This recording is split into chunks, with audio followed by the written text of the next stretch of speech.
assiste, é com muita alegria que nós o recebemos aqui para compartilharmos hoje a última lição que fala sobre o Apocalipse. Nós temos aqui o privilégio de ter dois pastores para estudar essa lição com a gente, o pastor Adriano, que bom que você está aqui, viu, pastor? E o pastor Miqueias também, Obrigado. Meu colega de trabalho, é um prazer tê-los aqui. Só lembrando que você pode acessar as nossas lições através do mais.cpb.com.br. Eu vou repetir, mais.cpb.com.br ou pelo Face, facebook.com/conexão o número 7 Curitiba. facebook.com/conexão o número 7 Curitiba. O tema dessa lição, ele fala sobre faço novas todas as coisas. E acho que é a lição mais gostosa que a gente vai estudar, né? Que Verdade. ela fala muito de esperança, de amor, de uma vida maravilhosa. Então, para a gente começar a estudar esse tema, eu peço que o pastor Adriano faça uma oração para a gente, por favor. Tá bom, vamos orar. Pai querido, queremos te agradecer porque estamos aqui nesta manhã reunidos para estudar a Tua Palavra. Agradecemos por esse irmão e essa irmã que está nos assistindo pela internet e ela faz parte desse estudo, que todos nós sejamos abençoados, em nome de Jesus. Amém. Amém, Senhor. Eu gostaria de iniciar lendo com você o nosso verso principal, que está lá em Apocalipse, no capítulo 21, verso 5. Diz o seguinte: E aquele que está sentado no trono disse: Eis que faço novas todas as coisas. E acrescentou: Escreve, porque estas palavras são fiéis e verdadeiras. Depois de tudo que a gente estuda no Apocalipse, de falar assim de coisas difíceis que a gente vai ter que passar, né? Quando Deus fala esse verso aqui, com a certeza de que essas coisas vão acontecer, é um carinho de Deus, né? Ele podia, assim, alertar que vai acontecer um monte de coisas difíceis, mas ele não, ele fala além, o que vai acontecer depois? Como é que vai ser a tua vida depois, né? E isso realmente é uma coisa maravilhosa, porque é uma coisa que nos dá muita esperança. Eu gostaria de começar com você, pastor Miqueias, que ele começa aqui falando sobre as bodas do Cordeiro, que é um casamento, e Jesus, quando ele esteve aqui, ele usou muito o casamento como exemplo, né? Como que é isso? Essa figura do casamento, ela é realmente sensacional, porque trata de união, né? E entre tudo que eu faço na vida como pastor, tem uma coisa que eu gosto demais, que é casamento, né? E aqui apresenta não apenas o casamento em si, mas também a festa pós-casamento. Sim. Né? Aqui nós temos duas representações, né, onde ele colocou que o casamento é a recepção do reino de Deus, que é um período também onde você vai confirmar, né? E para que fique talvez mais claro para você, né, tente imaginar a questão do casamento, né? Sempre que faço um casamento, eu sempre digo às pessoas o seguinte: olha, até aqui, o que moveu vocês foi a paixão, o desejo de ter o outro, né, de ter alguém na vida. Mas a partir desse momento, vocês vão viver o que realmente é o amor, né? Porque o casamento, ele nos possibilita essa experiência real com o que é amar o outro, né? O outro principalmente que é diferente. Então você vê que a partir do momento que eu aceito a Cristo como meu Salvador e começo a viver este reino, né, eu tenho diante de mim o casamento. Eu estou fazendo uma inauguração também na minha vida do Reino de Deus. E aí eu começo a viver isso. Mas veja que no casamento, ninguém casa para depois ir para um lado e para o outro, né? A gente casa para viver junto, né?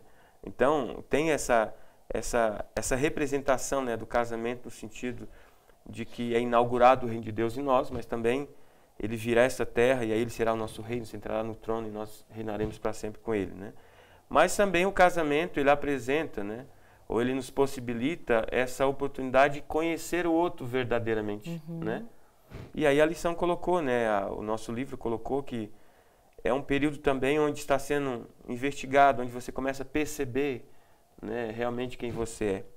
Aqui também foi apresentada a questão de que o noivo, né, aqui é apresentado como Jesus, ele dá vestes brancas à noiva, né? Não que ela por si tenha, né, esse direito, mas não, é a justiça de Deus sobre nós, né? Nos possibilita realmente ser visto os nossos atos como os atos justos, né? e assim vamos viver para sempre com o nosso Rei, né? A lição está falando da questão de faço nova todas as coisas, né? O casamento também nos promove isso, né?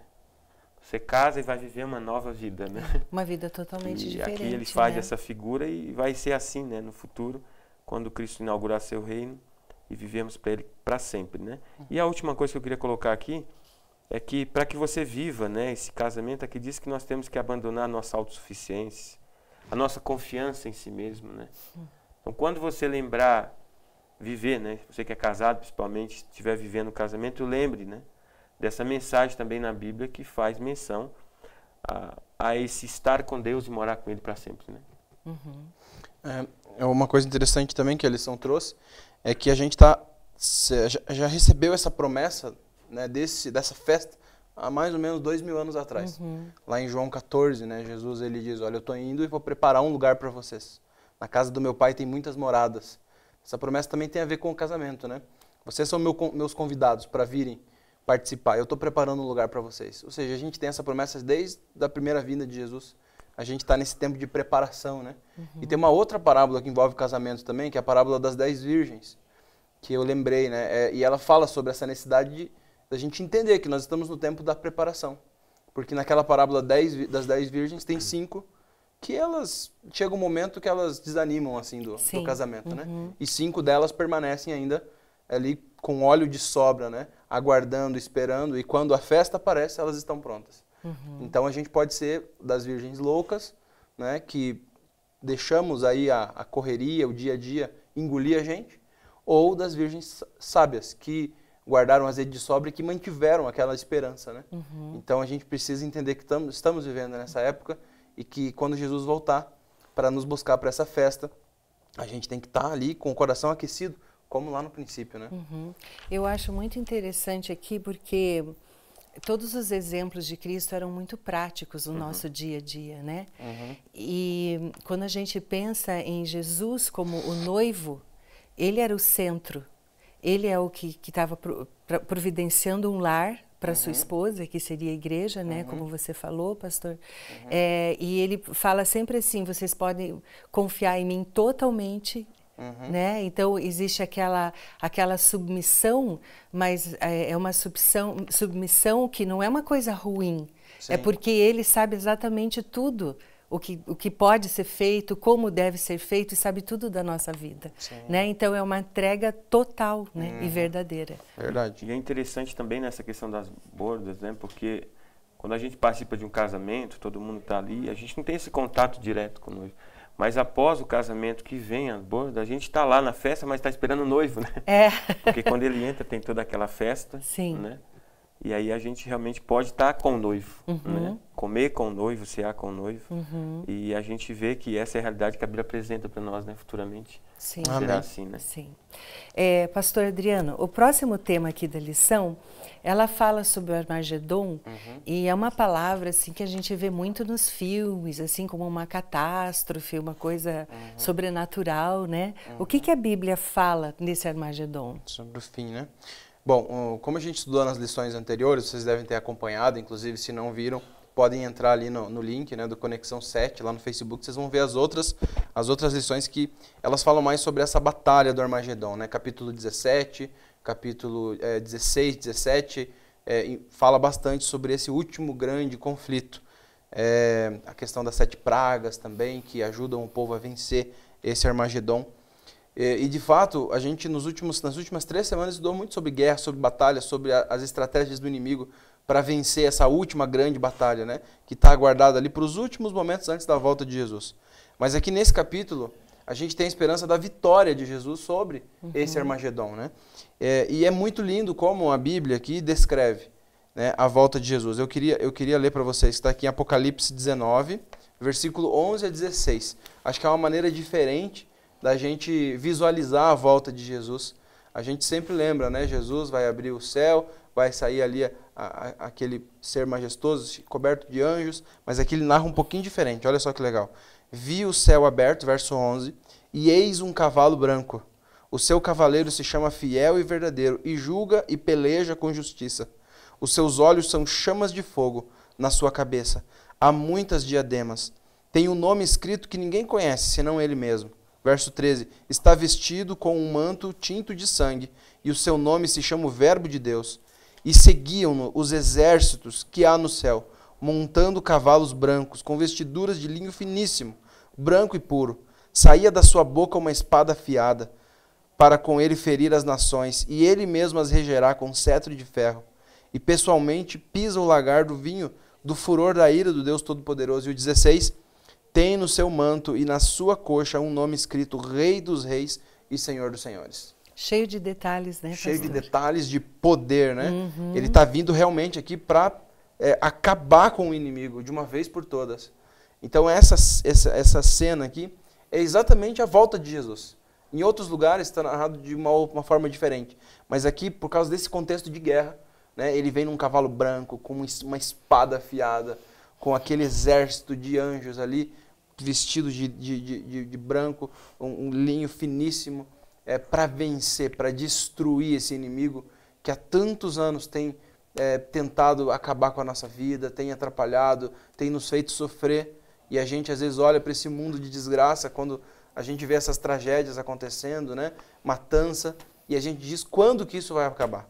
E aqui está a resposta, né? Jesus um dia vai voltar. E ele vai voltar não só para dar recompensa para nós, mas para destruir os inimigos. Né? E para sempre, né, pastor? E para sempre. O mal nunca mais vai se levantar, né? De uma vez por todas. Então é lindo aqui como acaba essa história. Sim, né? é verdade. Jesus se levantando com poder. Não mais aquele servo sofredor, né, que lá na cruz foi ferido, que calou, né, diante dos seus algozes. Agora a gente vê um Deus que se levanta, né? Porque não tem mais nada a ser provado. Sim. Né? Agora ele vem para dar libertação. Então, nós podemos ter a certeza de que nessa batalha que a gente vive, nós vamos ter a vitória. Esse é realmente o final feliz, né? Amém. Realmente o final feliz, né? Pastor Miqueias, eu me lembro quando eu era pequena, um dos temas que eu mais gostava de estudar era sobre o milênio.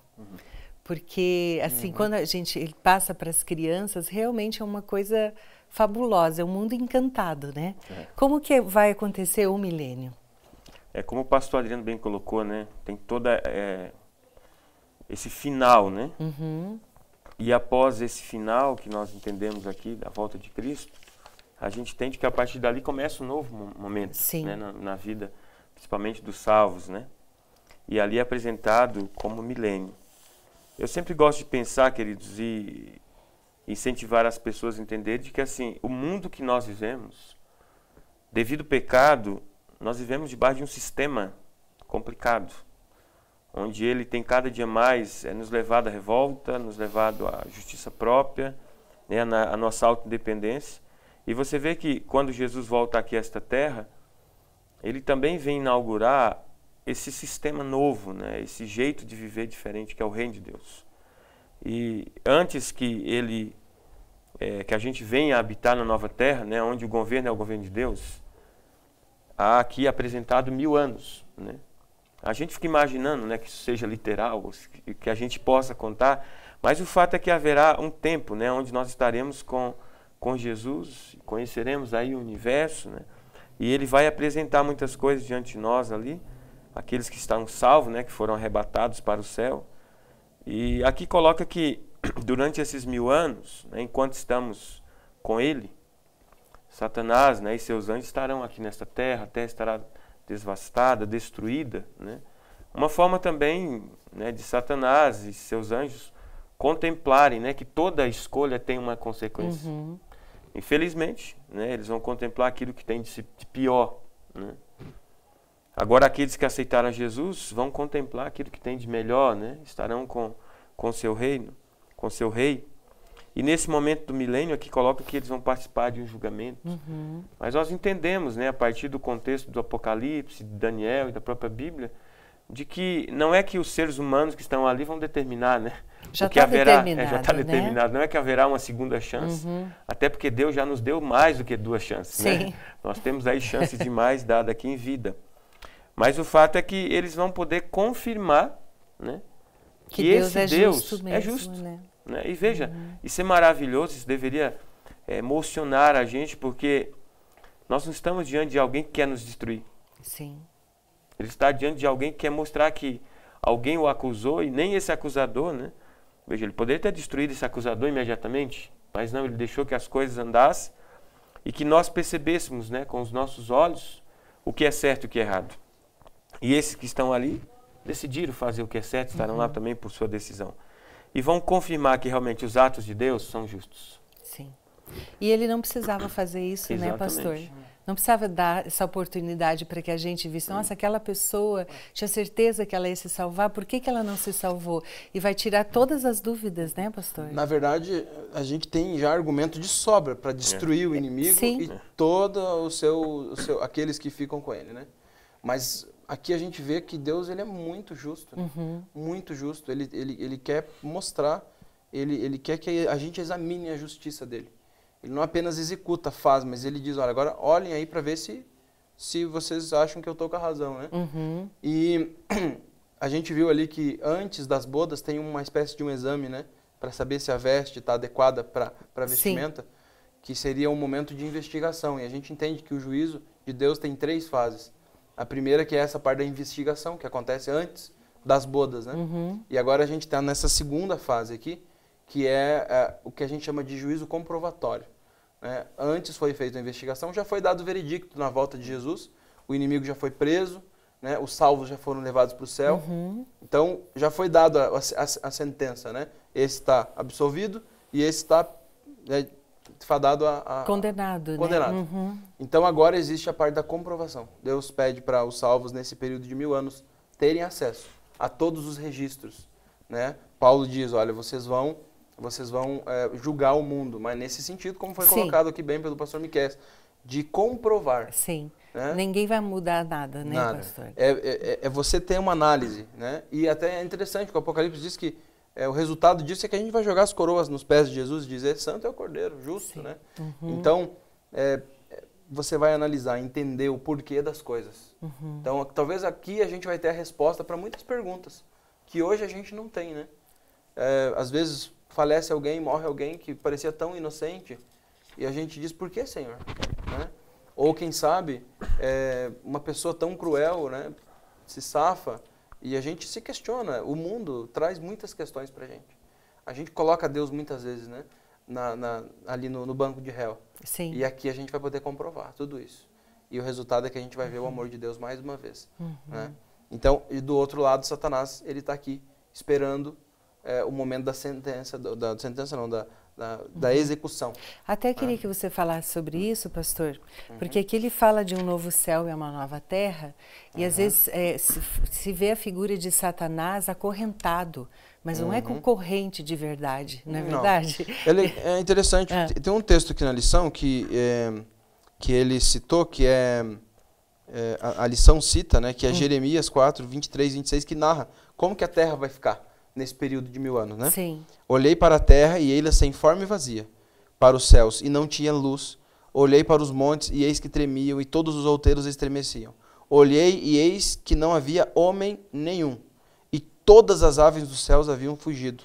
Olhei ainda e eis que a terra era a terra fértil era um deserto e todas as suas cidades estavam derrubadas diante do Senhor, diante do furor da sua ira.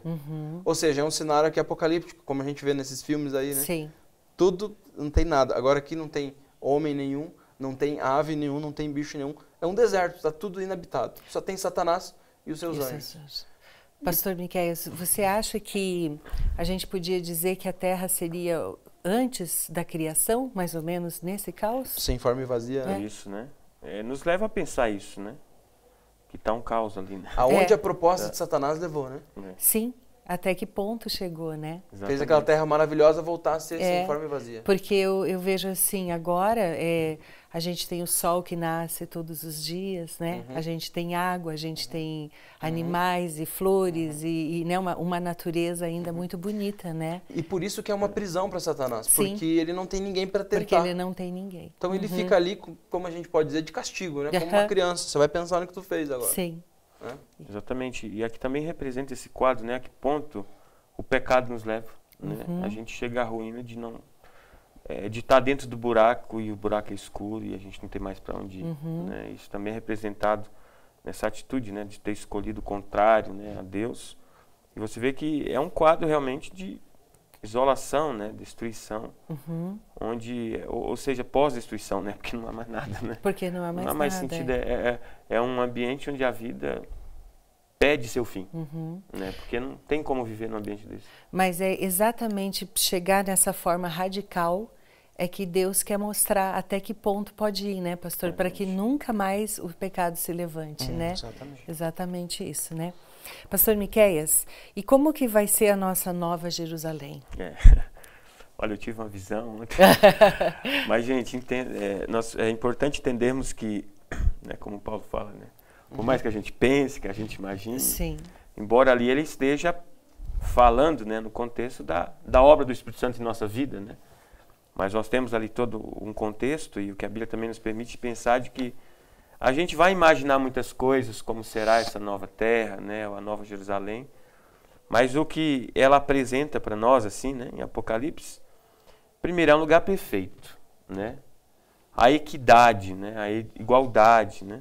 Tem uma descrição interessante no que João coloca, né, porque diz que tem 12 portas, né, tem 3 de cada lado, é um cubo perfeito, né?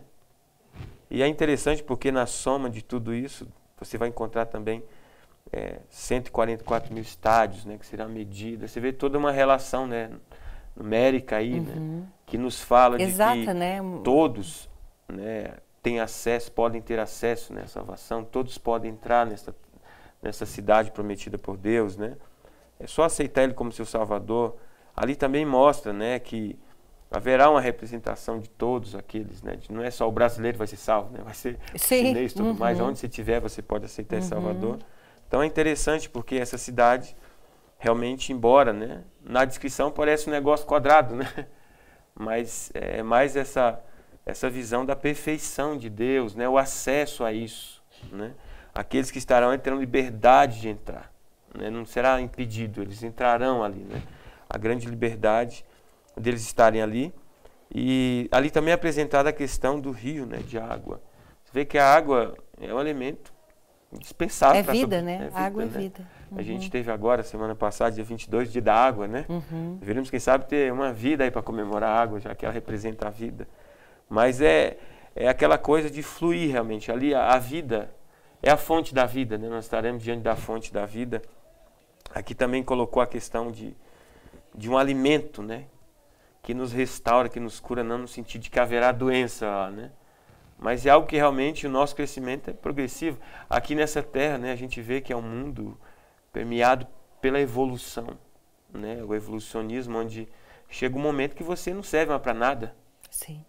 Lá não, nesse lugar, nessa nova terra, nessa nova Jerusalém, é um lugar onde você cresce. É onde você, cada dia mais, está mais perfeito, não no sentido de você não era perfeito antes, né? Mas é um crescimento constante, né? Onde a nossa mente se abre cada dia mais, né? A gente não vai precisar da inclusão social, a gente não vai precisar ter que lidar com as nossas dificuldades, né, emocionais ou cognitivas, não. É um lugar perfeito, né? E eu fico pensando, né, que enquanto estamos aqui, a gente tem que sonhar com isso, né? E viver esse reino de Deus, porque é uma prova de que Ele é a melhor opção, né? Não é adotar isso. Uma coisa interessante aqui, Mamonique, que acho que vale a pena a gente falar, né? Quando a gente pensa em céu, né? Como é que vai ser o céu, a gente tem muitas ideias, né? Mas algumas pessoas pensam que a gente vai ficar no céu pro resto da vida, ou em cima de uma nuvem, ou em algum lugar fora, né? Sim. Mas é legal que João aqui usa muitas vezes a palavra, né? Novo céu, nova terra, a nova Jerusalém. E todas as vezes que essa palavra novo aparece, né, para a gente não tem assim o sentido completo, mas no grego, novo, né, existem duas palavras, tem kainos e tem neos, certo? E aqui a palavra é kainos, que é um novo, não no sentido de cronologia, que está começando do zero, mas um novo renovado, algo que foi repaginado, que foi melhorado, né? Então, a gente vai viver nessa terra aqui, certo? Nesse lugar onde a gente vive, só que totalmente transformado.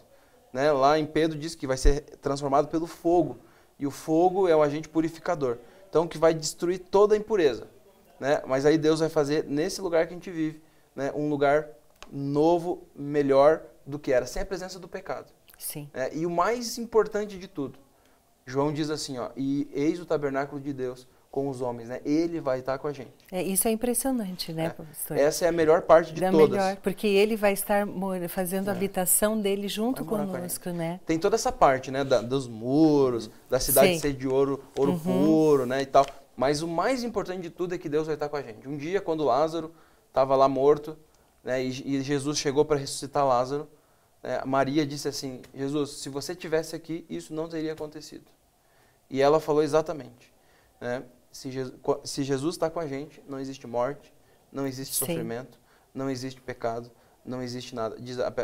João chega a dizer, né, que Jesus vai enxugar dos nossos olhos toda lágrima. Mas eu acho que essa lágrima que ele está falando aqui não é lágrima de tristeza, é lágrima de alegria, porque no céu só vai ter choro de alegria, né? A gente vai ficar emocionado em ver tanta beleza, tanta maravilha e poder viver assim sem a presença do mal. Sim. Né? Porque Jesus estando ali, o mal não tem como ficar. E um elemento também, né, que Pedro coloca ali, para terminar aqui essa parte, é a justiça, né? E é interessante que Pedro coloca que a justiça habitará conosco. Então, você que tem uma sede por justiça, você que clama a Deus por justiça, antes de tudo, clame a Ele por esse céu, né? Clame a Ele pela salvação, porque ela vai morar com a gente, né? Porque Deus é justo. Ele né? é justo. Então, a equidade, a igualdade, gente, é isso que a gente precisa. Ou seja, o nosso grande clamor aqui nessa terra já tem uma resposta, né? A gente só precisa aceitar. Né? Sim. É só a gente ter paciência de esperar, que o dia vai chegar, né? Eu queria terminar falando apenas uma frase que está no último dia aqui da nossa lição, que diz o seguinte: nosso futuro e o futuro deste mundo estão nas mãos de Deus. O nosso papel hoje é confiar em Deus, né? O nosso papel é a gente estudar o que está aqui, o que Ele deixou para a gente. A gente ainda tem muitas perguntas e muitas dúvidas, mas a gente entende que o que Deus deixou aqui para a gente é o suficiente que a gente saiba, né? Para que a gente fortaleça a nossa fé e a gente realmente possa um dia morar com Ele eternamente. Amém. Eu agradeço muito a participação de vocês nessa lição e eu gostaria só de relembrá-lo, a gente já falou aqui antes, que se você achar que essas 13 lições não foram o suficiente para você estudar realmente o Apocalipse, procure uma igreja adventista. Sempre tem uma pessoa que sabe dar esses estudos com bastante detalhes, né? E algumas coisas aqui que na lição a gente, por falta de tempo, não conseguiu contemplar. Você pode procurar na nossa igreja mesmo central, nós temos aqui a irmã Rita, que participou aqui com a gente, e ela é especialista nesse estudo, né? Então, se você tem o desejo, você pode fazer isso conosco gratuitamente e nós vamos recebê-lo com muita alegria. Nós vamos então terminamos essa lição aqui, foi uma bênção, né? E nós vamos agradecer a Deus. Eu peço que o pastor Miqueias faça uma oração, por favor. Vamos orar. Querido Senhor Jesus, a nossa gratidão primária é porque o Senhor veio a esta terra e ao vir a esta terra não apenas morreu por nós, mas o Senhor revelou quem realmente é Deus. Então, nosso pedido nessa manhã é que o Senhor revele através da nossa vida o Teu reino para esta terra, para que outros entendam que o Teu reino, ou a proposta dele, é uma proposta de justiça, é uma proposta de amor, e que assim as pessoas se convençam de que o Senhor realmente tem que voltar a esta terra para apresentar o Teu reino a todos nós, ou consumar esse reino, né, ou estar conosco. Pedimos que o Senhor também abençoe a cada um dos nossos ouvintes e que no coração de cada um deles a esperança pelo cumprimento dessa promessa não apague, mas que logo em breve possamos viver a felicidade que o Senhor nos oferece. Amém. É o que pedimos em nome de Jesus Cristo. Amém. Amém. Amém. Nós agradecemos muito a tua participação conosco no estudo dessa lição e só gostaríamos de relembrá-lo que você pode acessar os nossos cultos ao vivo todos os sábados pela manhã a partir das 10 horas e também aos domingos e quartas-feiras a partir das 19h30. Tenha um dia muito feliz e abençoado. Fica com Deus.